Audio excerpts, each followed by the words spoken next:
comment tu vas? Bon, je suis sûre que les personnages bibliques n'ont presque plus de secrets pour toi. Si je dis Abraham, tu connais, Moïse, tu connais, les Égyptiens que vous voyez aujourd'hui, tout ça, ça te parle. Mais si je dis Caleb, est-ce que ça te parle? Laisse-moi te raconter l'histoire d'un homme dont la foi a passé l'épreuve du temps. C'est parti. Les Israélites étaient esclaves en Égypte. Ils y vivaient et y travaillaient dans des conditions exécrables. Ils ont crié à l'Éternel, leur Dieu, qui décide de les délivrer. Donc, sous le leadership de Moïse, les Israélites vont quitter Pharaon, quitter l'Égypte et prendre le chemin du désert afin de se rendre à la terre que Dieu leur a promise. Et Dieu étant un fin stratège, il donne l'ordre à Moïse d'envoyer des espions sur la terre promise.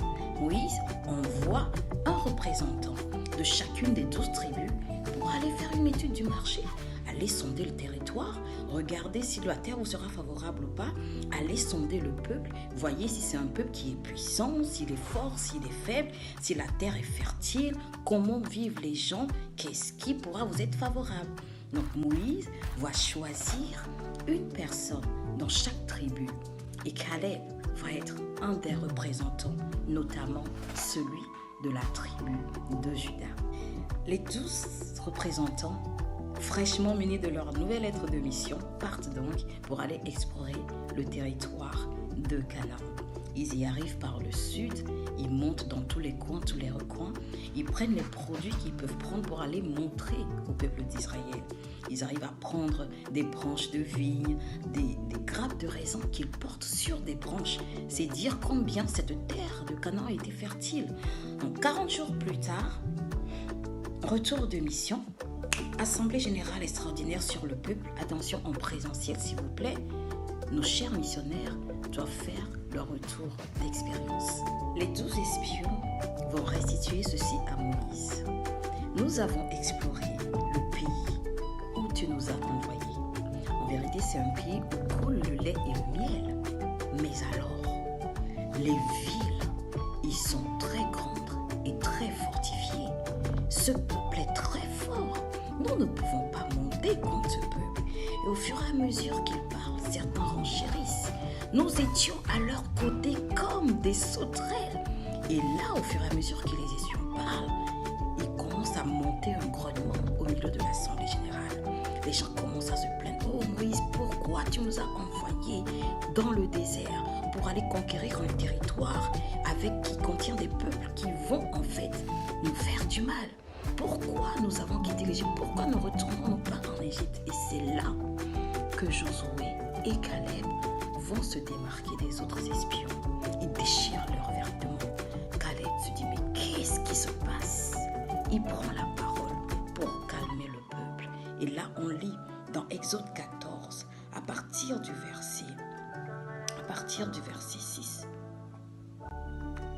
Et parmi ceux qui avaient exploré le pays, Josué, fils de Nun, et Caleb, fils de Yephuné, déchirèrent leurs vêtements et parlaient ainsi à toute l'assemblée des enfants d'Israël.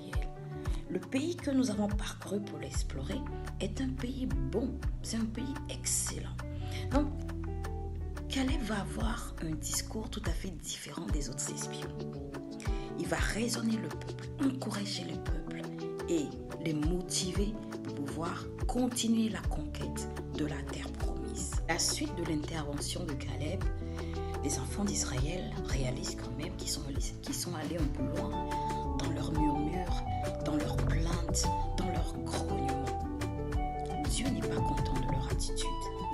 Ils demandent donc pardon et ils continuent la marche dans le désert. Donc, plusieurs années plus tard, on le sait, ils auront fait au final 40 ans au lieu de 11 ans. Donc plusieurs années plus tard, plusieurs autres séquences de murmures et de rébellions plus tard, ils arrivent aux portes de la terre promise. Mais la sentence de Dieu va être implacable. Toute la génération de Moïse, les seules personnes qui verront la terre promise sont Josué. Et devinez qui? Caleb. Israël continue d'avancer dans la terre promise avec cette nouvelle génération. Israël entre dans Canaan sous le leadership de Josué. Ils vont livrer plusieurs batailles. Aucun territoire n'a été conquis sans bataille. Donc ils vont continuer d'avancer et arrive le moment où le territoire doit être distribué parmi les 12 tribus d'Israël. Nous sommes dans Josué 14 et nous allons retrouver notre ami Caleb qui va encore se démarquer. Pour la distribution du territoire, Dieu avait donné un ordre précis à Moïse. Cela doit être fait par le sort. Donc on va définir un prêtre, Éléazar, qui va prendre la gouvernance sur le processus de distribution du territoire, accompagné de Josué et de tous les représentants des tribus d'Israël. Josué 14, à partir du verset 6. Les fils de Juda s'approchèrent de Josué à Gilgal, et Caleb, fils de Jephunné, le Kénizien, lui dit : Tu sais ce que l'Éternel a déclaré à Moïse, homme de Dieu, au sujet de moi et au sujet de toi, à Kades Barnéa. J'étais âgé de 40 ans. Le gars, il n'a rien oublié.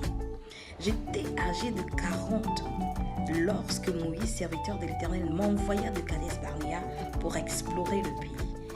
Je lui fis un rapport avec droiture de cœur, cette fameuse assemblée générale.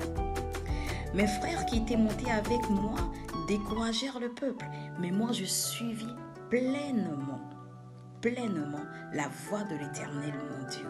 Je suis en train d'encourager quelqu'un à suivre pleinement la voie de l'Éternel, à entendre sa voix et à suivre cette voie, quel que soit ce que la majorité décide de faire, de dire.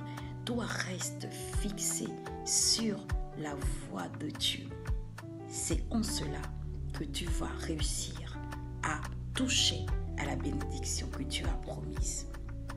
Mais moi, je suis donc pleinement la voie de l'Éternel.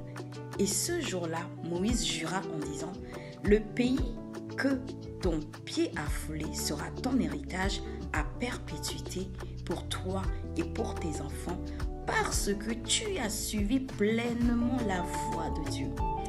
Verset 10. Maintenant voici, l'Éternel m'a fait vivre. Comme il a dit, il y a 45 ans que l'Éternel parlait ainsi à Moïse lorsque Israël marchait dans le désert. Et maintenant voici, je suis aujourd'hui âgé de 85 ans. Vous savez ce qu'il va dire ? Je suis encore vigoureux. Donc le gars, non seulement il n'a rien oublié, mais il n'a rien perdu de sa vigueur, de sa détermination, de sa motivation. Je suis encore vigoureux, comme au jour où Moïse m'envoya. J'ai autant de force que j'en avais alors. Quelqu'un a besoin de garder autant de force que le jour où il a entendu la voix de Dieu pour pouvoir entrer dans sa promesse, pour pouvoir récolter sa moisson abondante. Je suis encore vigoureux. J'ai autant de force, soit pour combattre, soit pour sortir et pour entrer. Donne-moi cette montagne. Donc, on dit que le territoire va être distribué par sort. Et puis toi, tu viens, non seulement tu nous rappelles toute l'historique, tu nous montres que tu es toujours motivé. Et puis tu oses choisir. Tu oses choisir ton territoire. Et bien vous savez quoi ? On va lui donner cette montagne. On va donner à Caleb cette montagne. Les autres vont avoir leur territoire par le sort. Caleb, il va avoir le choix de son territoire. Tu auras le choix de ton territoire si tu gardes pleinement la voie de Dieu. Si tu restes fidèle malgré les années qui passent, malgré les murmures, les rébellions environnantes, le Seigneur te réserve ta récompense si tu restes fidèle jusqu'au bout. Josué bénit Caleb, c'est le verset 13 de Josué 14. Josué bénit Caleb, fils de Jephunné, et lui donna Hébron pour héritage. Non, il lui donna Hébron pour héritage. C'est ainsi que Caleb, fils de Jephunné, le Kénizien, a eu jusqu'à ce jour Hébron pour héritage. Why? Parce qu'il avait pleinement suivi la voie de l'Éternel. Cette histoire me ravit. vie. On dit que la signification de Caleb, c'est chien en hébreu. Et le chien fait penser à cet animal qui reste fidèle à son maître. Et on a donc dans cette histoire de Caleb l'écho de la fidélité à travers le temps qui passe, à travers les épreuves, à travers la marche dans le désert. Mais c'est surtout cette même envie de combattre qu'il y a 40 ans, 45 ans. Puisse le Seigneur te fortifier et te donner de garder cette même envie jusqu'au bout afin d'avoir part à ton héritage. À lundi prochain.